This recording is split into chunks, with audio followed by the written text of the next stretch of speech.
ওনার জন্য মিনিমাম এরকম 4-5টা মুরগি নিয়ে যাবো ওনার বাসায়। তো আপনারা দয়া করে আমাকে ওনার ঠিকানাটা আমার কমেন্টে দিয়ে দিবেন। প্রিয় বন্ধুরা, নিয়ে বসে আছি সারি সারি হাজার হাজার মুরগি। কারণ কি জানেন, এগুলো কিন্তু সব দেশি মুরগি, এগুলো সব দেশি মুরগি, কোনো পোল্ট্রি মুরগি না, কোনো ফার্ম মুরগি না। কি আন্দোলন শুরু হলো দেশটার ভিতরে আমি কোনো বুঝলাম না।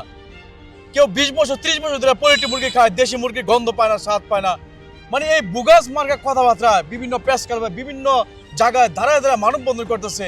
এই জন্য পাঙ্গাস মাছ খায় না, ওই জন্য জাতীয় ইলিশ মাছ খায় না, কেউ দেশি ইলিশ মাছ খায় না। মানে এগুলো কি দেখি ফেসবুক খুললে বা সংবাদ খুললে দেখি যে এক একজনের মিথ্যাচার বলতে বলতে বলতে বলতে পুরা ছড়ায় ফেলাইতেছে। কেউ পোল্ট্রি মুরগি 20 বছর ধরে খায়, দেশি মুরগি খাইতে পারে না। তা আমি এই দেশি মুরগি না বসে রয়েছি, যে ভদ্রলোক বলছে দেশি মুরগি সে জীবনে খাইতে পারে না 20 বছর ধরে, এটা কি বিশ্বাস করার মতন কথা? বর্তমানে বাংলাদেশে এটা কি বিশ্বাস করার মতন কথা? কে বলছিস? দেখেন আমি আপনাদেরকে দেখাই একটা জিনিস, দেখেন আপনার ওনার ভাষণটা আপনারা শুনেন। এটা লজ্জার বিষয়। আমি আমার বাচ্চা তখন ছোট, একদিন একটা ফার্মের মুরগি কিনেছিলাম বাচ্চাকে খাওয়ানোর জন্য, আজ থেকে 20 বছর আগে। সেই ফার্মের মুরগির গন্ধ নাকে বয়ে আমার আজও বেড়ায়। তাই আমি কিন্তু একটা প্রাইমারি স্কুলের টিচার হয়ে একটা দেশি মুরগি কিনে খেতে আমি আজও পারিনি। আমার একজন টিচারকে আপনারা শুনলেন, বর্তমানে বাংলাদেশে আসলে এরকম পরিস্থিতি একজন টিচারের কখনো হতে পারে না, একটা প্রাইমারি স্কুল টিচার হতে পারে না। তাদের বেতন বাড়ছে, তাদের স্কেল বাড়ছে, সব কিছু বাড়ছে।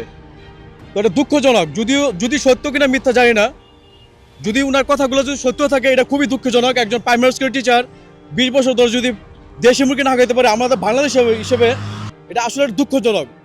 তবে এটা কতজন এই জিনিসটা বিশ্বাস করবে? তো এটা নিয়ে এসে ফেসবুক প্লাস ইউটিউব প্লাস জাতীয় টেলিভিশনে অনেকখানি ট্রল হয়েছে। আসলে এই জিনিসটা কিন্তু একটা অবিশ্বাসযোগ্য। আরেকজনে জাতীয় মাছ ইলিশ উনি খেতে পারে নাই, উনি পাঙ্গাস মাছ খেতে পারে নাই।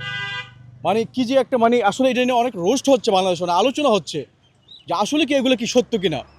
তারা বিভিন্ন ধরনের দাবিদার নিয়ে থাকতে পারে, তাদের বেতন বৃদ্ধির দাবি থাকতে পারে, তাদের অনেক কিছু দাবি থাকতে পারে। বাট এরকম জিনিস যদি উদাহরণস্বরূপ যদি তারা নিয়ে আসে, এগুলো আসলে কেউ বিশ্বাস করবে না যে আমি পোল্ট্রি মুরগি 20 বছর ধরে খাওয়াচ্ছি, আমার বাচ্চা খাচ্ছে। আমরা দেশি মুরগি 20 বছর 25 বছর ধরে একটা দেশি মুরগি গন্ধ নিতে পারি নাই, হ্যাঁ, পোল্ট্রি মুরগির স্বাদ জিব্বা লেগেছে, আসলে এটা বিশ্বাস করে। তো যাই হোক, তো আসলে যদি আমি যেটার জন্য আমি এই ভিডিওটা করার কারণ হচ্ছে যে এখানে অনেকগুলো মুরগি নিয়ে বসে আছি। তো আপনারা দয়া করে এই আফার ঠিকানাটা একটু দিবেন আমাকে, যেহেতু উনি এত কষ্ট করে এত শিক্ষকতা করেছিলেন, উনি এই দেশি মুরগি কিনে খেতে পারে নাই। তো আমি ওনার জন্য মিনিমাম এরকম 4-5টা মুরগি নিয়ে যাবো ওনার বাসায়। তো আপনারা দয়া করে আমাকে ওনার ঠিকানাটা আমার কমেন্টে দিয়ে দিবেন। আমি ওনার সাথে দেখা করতে চাই, ওনার বাসায় আমি দেশি মুরগি নিয়ে যেতে চাই। তো যাই হোক, হয়তো আমার ভিডিওটা অনেকে খারাপ লাগবে, অনেকে ভালো লাগতে পারে। তো সবাই ভালো থাকেন, আল্লাহ হাফেজ, আসসালামু আলাইকুম।